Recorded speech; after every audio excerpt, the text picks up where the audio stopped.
કરશાળા સ્કૂલની પાછળ આવેલ એપાર્ટમેન્ટ નજીક પાર્ક કરાયેલ કારમાંથી વિદેશી દારૂ મળી આવ્યો.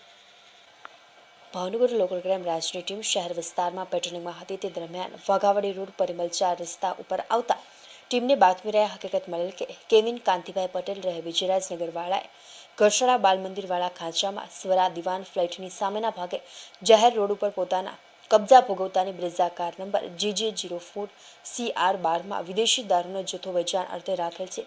જે બાતમી આધારે હકીકત મળતા બાતમીવાળી જગ્યાએ રેડ કરતા શખ્સ હાજર મળી આવેલ નહીં, પરંતુ સ્થળ ઉપર બાતમીવાળી કાર મળી આવી હતી. જે કારનો લોક ખુલ્લો હોય કારમાં તપાસ કરતા તેમાંથી પ્લાસ્ટિકની થેલીઓમાંથી વિદેશી દારૂની 1 લીટરની કુલ બોટલ નંગ 19 મળી આવી હતી. જે એક બોટલની કિંમત ₹630 લેખે કુલ બોટલ નંગ 19ની કિંમત ₹11,970 ગણી તપાસ અર્થે કબજે કરી હતી.